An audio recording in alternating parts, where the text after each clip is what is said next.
Yeah, so ayun, sobrang dominant ko sa series na to. So, for sure, maraming questioning difference natin right now. So, di ko ito papatagain. Let's start our question and answer. Comments lang from the coaches regarding dun sa roster change ng game 2. Nagulat ba kayo ano yung naging effect nun sa strategy ng game? Hindi naman, kasi papunta pa lang kami dito. Inaasahan namin na possible na malaban namin sa H2. So, prepared kami for both. I believe that's the responsibility ko din. Nung nandun na sila sa taas ng stage ng game, so fine. Hindi na kami sana na.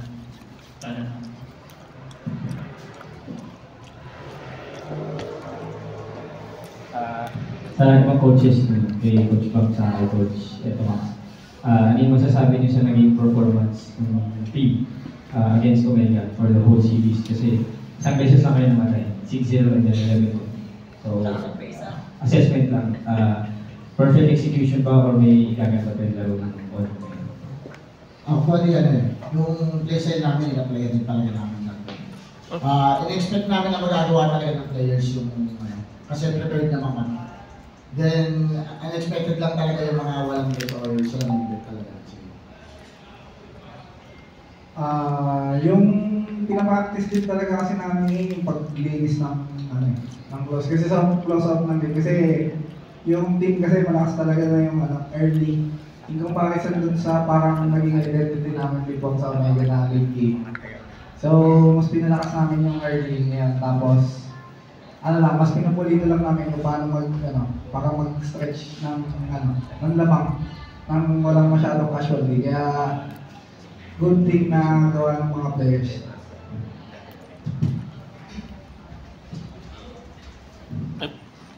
Last question ko sa inyo. Kasi yung apat lahat galing mo na. So, may motivation ba heading into this game sa inyong apat? Diba? Kami pala yung sinain, yung mga ganun sa inyo may ibang motivation for facing your former team. Lalo na kay Max, kay Kelra, at kay Wyland. Sa akin bago pa lang sa araw na to, parang kahapon. Parang napipressure nga ako kasi parang parang may kailangan akong patunayan sa kanila. Parang gano'n na, kasi hindi na ako motivation kasi bawal talaga ako matalo dun sa team ko before. Parang naging mindset ko na kailangan parang ito na yung parang inisip ko na grand finals, yung laban namin. Parang wala talaga sasayangin na bawat galaw. Wala talaga gagalaw ng kakaiba kasi parang inisip ko talaga na grand finals na. Every game naman ganun iniisip ko. Tapos, yun lang. Sa akin, actually sa lahat ng mga preparation namin, parang dito talaga ako kinakabahan yung mga sa Omega. Kasi, yun nga, kumbaga, syempre dati namin, parang family, alam namin yung capability nila. And, alam namin yung yung mga ginagawa nila, tapos mga habits. Kaya yun yung parang mas nagpapakaganting sa amin sa pag-prepare. Kaya in comparison sa mga ibang teams, dito talaga kami kinabahan. Pero syempre, papasok ng series, talagang mindset rin naman namin na syempre ayaw namin matalo sa all team namin kasi possible maging statement dyan sa mga maraming tanong.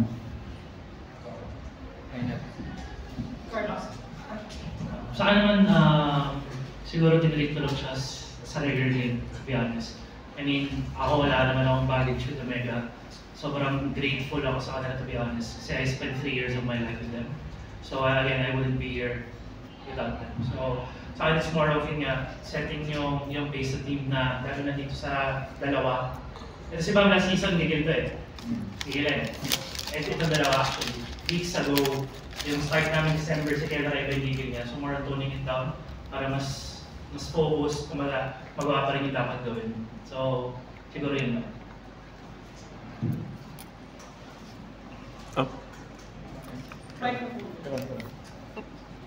Ako muna.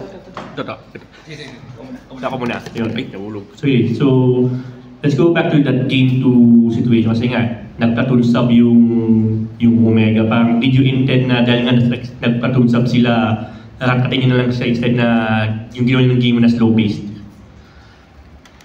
Ano yung sorry, can you Did you intend na ratatin na agad yung Omega ng Game 2 after that Katoon stop or nga?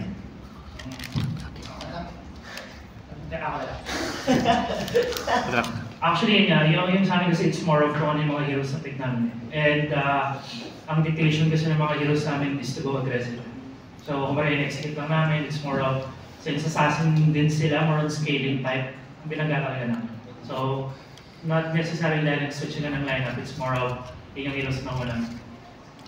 So you guys mentioned about the aggressiveness, pero yung game mo nga very slow. I think yung nga, matagal bago na po yung first one. So what's the rationale behind that slow game?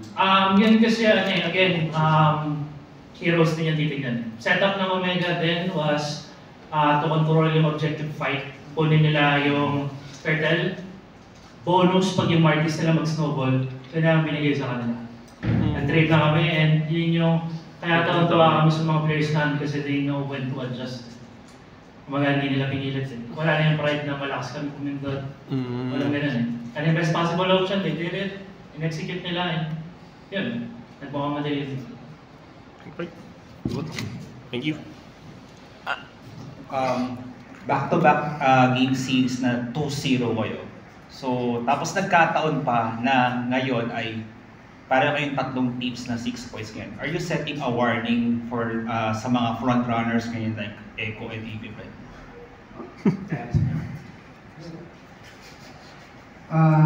I think naman papasok pa lang ng Esther team is marami na rin talagang expectation about sa team. And kumbaga yung pinag-uusapan kasi namin, yung mga expectation ng lahat ng mga tao about sa roster namin. Parang pinapatunayan lang namin kung ano yung gusto nilang makita. Yun lang din yung hindi naman para magbigay ng statement sa mga frontrunners, pero kumbaga gusto lang namin makita na kung ano yung in-expect niya sa amin, yun yung gagawin namin. Last question, guys. Dana? No word. Wala na. Wala na? Wala na. Okay na kayo. Yes, boss. Thank you so much. Thank you.